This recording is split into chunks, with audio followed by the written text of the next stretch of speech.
So it's day 5 or 5,000 or 5 million of conquering the world.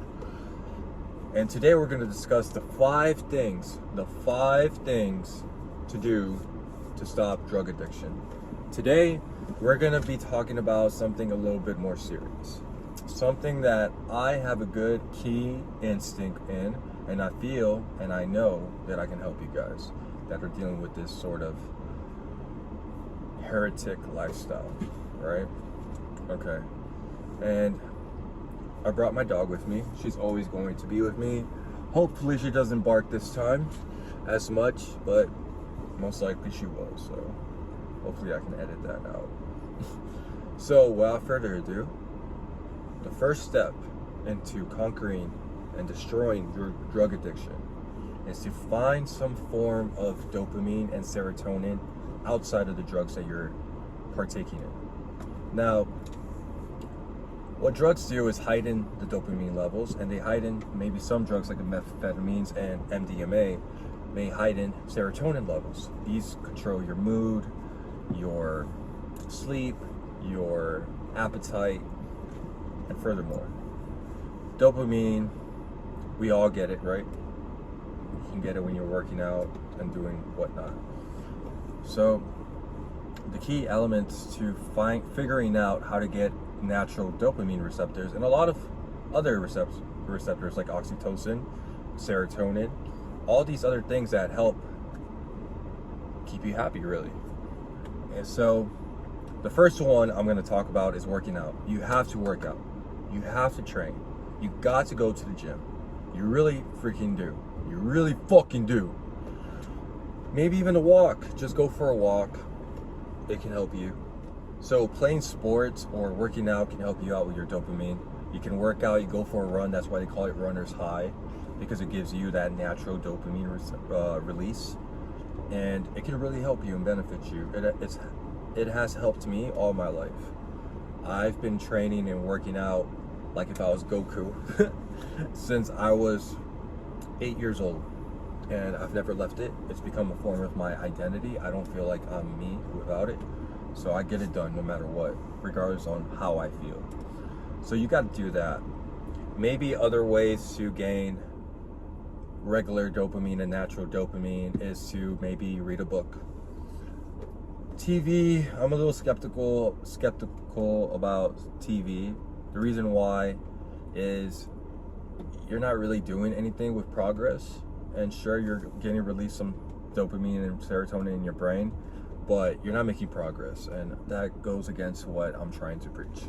So try to avoid that if you can, and plus leads to boredom after a while, and boredom leads to, doing some more drugs, which you don't want to do. I don't want you to do that. I care about you, and I'm trying to help you here. So any natural receptors like that, maybe hugging people that releases oxytocin and things like that, So, yeah, serotonin and dopamine levels naturally that you need to configure yourself out with. Number two is to find a trade or a skill that you can partake in.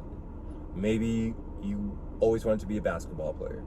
Maybe join the community basketball club. Maybe you want to be a boxer. You can go ahead and start boxing. Maybe you want to be a ballet dancer. Maybe a gymnast. Anything like that requires practice and time to perfect. You want to do that at the same time, simultaneously, it's getting you dopamine and receptors released. And that's what I want you to have. So, yes, doing sports and all these kind of things is the best thing to do, in my opinion. The gym, like I said, maybe you could become a bodybuilder. A lot of drug addicts, ex-drug addicts become bodybuilders, or they become marathon runners. That's another one. And it benefits them, Maybe you could partake in fishing, hunting, something, something that requires time and effort and practice after getting these natural receptors out of your brain, right? Now, in the first 2 weeks, quitting a drug might be somewhat easy, right? You can distract yourself for these first 2 weeks. But what's much more difficult is to get over the 3rd week hump, or maybe even the 4th week. This is when your cravings start to intensify. And it's important because you're also serotonin and dopamine depleted. That's why it's always important to get these natural receptors naturally. Maybe even the foods you eat. Eating good food can help out with that as well. So after the 3rd week, it could be quite difficult to get over that hump. And you know, sometimes maybe you might feel as in it's impossible because you've tried it maybe 100 times before and you've never been able to get over that. That's why I think looking into videos like these, like mine right now, is very beneficial to help you out. It's really difficult to explain to someone that doesn't have this problem, and I understand you, and I'm here to help you. I want you to succeed, and I want you to be happy, but not just because taking those drugs and whatnot is not a form of happiness. It's a distraction, and you're just obliterating your purpose. You are doing a horrible thing to your bloodline. You are doing it just distracts you. Next thing you know, you wake up and your life is not what you wanted. You don't want that. There's a lot of miserable people like that. And for furthermore reasoning, I'm only talking to the people that are good people, that are drug addicts, that have a problem. If you're a piece of shit and you beat on your kids, you know, I do want you, maybe this video could help you, and I hope you change. But me personally, I do not like you, and I don't advocate this video for you. I think you should go to prison, and there's a lot of things that you should do and shouldn't do. I'm only talking to the addicts that are actually just day-to-day people, just struggling through this little darkness they have. And there you go, I'm there to help you guys. But even if you have that drastic, horrible life, man, I don't agree with you. I don't like you. But now now for number 3, it's finding your community. That is very crucial because most drug addicts are hiding the fact that they're drug addicts. And that's why a video like this is important. I want you to know that you are not alone. You are not alone. I completely understand you, and I'm here to empathize with you. I'm not here to criticize, nor am I here to judge. I'm here to empathize with you, because that is one of the highest frequencies, vibrational frequencies there is. And to empathize is how we connect, correct? If I were to criticize, I'm only having 10 fingers pointing right back at me because I'm not a perfect person, and I don't claim to be. But I do claim to be extremely knowledgeable in many aspects of life, and I do know I have a good grip on perseverance. And I'm here to implement those ideals to you. And I want you to be a better person. I want a bigger community that follows me, and we can grow together. See, community is everything. And I want to let you know that I'm here for you. If you want to comment, or if you want to subscribe to my channel and we can get through this together, I will help you. I will. I believe in helping people. As much as I talk shit, which I do, and there's people that shouldn't deserve anything with help, because there is true trash, and I know some of you understand this. I'm not talking to those people. I'll talk shit about those people all day, but I won't talk shit about you. Yes, you. I will not talk shit about you. I understand where you're coming from, and I empathize with you, and together we can get through this. So that's why community is such a fundamental part in the steps into sobriety. It really is. And I would suggest, if you're in high school, join a football team. Maybe you're not an athlete, that's fine. You can join a chess club, a book club, any form of community. Community is extremely important. It's one of the fundamental aspects on how we grow as a civilization. It's everything. And I'm here to give you my knowledge and my mental fortitude to empathize with you. So subscribe and like, and we can get through this together. So, community, basketball club, cheerleading, anything that has a community in it is beneficial for every human is tribalistic, so it's very beneficial for your tribalistic nature. Yeah. Now, number four is find your purpose. Now, this goes out to everybody, not even drug addicts. This goes out to everyone. And what I want you to know is everyone has a purpose. Some people are artists. Some people are creators. Some people are businessmen. Some people are philosophers. Whatever your thing is, and if you don't know what your thing is, which is most drug addicts' problem is, they don't know their purpose because they don't have the self-respect, right? You're chasing this happiness, you think it's going to make you happier, it's going to make you forget, and blah, blah, blah. It's just not going to work. You have to understand that you've probably been through a lot. And in fact, I know you've been through a lot.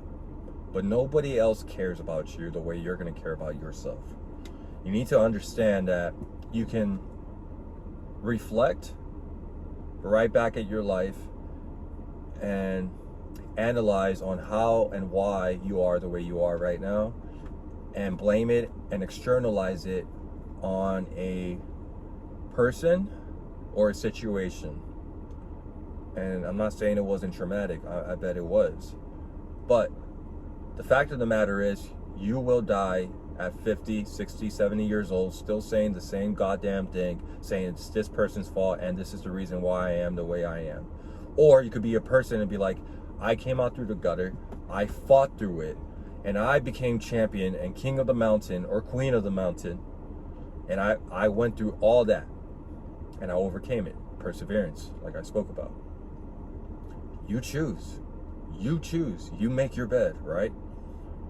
I understand that sometimes it is valid. What happens to you is valid and it's unfair. But like I said, life does not care. You have to make the change. You have to make the conscientious effort to make that change. So, your purpose was deep, has always been in you since you were a little kid, but has been beaten out of you either by traumatic experiences or life or social standards. I hate saying that, but yeah. And when you're a little kid, were you a dreamer? Were you really good with your hands? Did you want to be a fireman? Did you want to be Bob the Builder? Did you want to be a princess? Did you want to be an artist, a creator? But no, you didn't do that, right? Maybe sometimes even your parents or your family or whoever the case may be has implemented their insecurities onto you as a child, and you absorbed them, and now started to think that you actually are what they say you are, when in reality they're probably very insecure about your dreams because they gave up on theirs. And I want to let you know you shouldn't give up on yours, and you should never give up and never equate to anybody but yourself when it comes to your purpose. Your purpose is your purpose, and it's fundamentally special and unique for you. You understand? It's the one thing that people can't take away from you, like I spoke about in the first or second video. Authenticity, the highest vibrational frequency. It's special. It was what you were meant to do. And I can tell you right here, right now, you are not meant to be a fucking drug addict. You were not. You were a good little boy, a good little girl with a big fucking heart. And the fucking demons and the fucking devils try to get a grip of you, and unfortunately, it happened. But I'm here to tell you right here, right now, with a fucking halo on my head that used to have horns in my fucking head, to tell you that you have a purpose and God loves you. And if not, you don't believe in God, the universe loves you. I believe in both. I believe in energies. I believe in a lot of things, but that's for another video. a very interesting video on my next video. And I'm here to tell you that you have your purpose. Find it. Look deep inside yourself.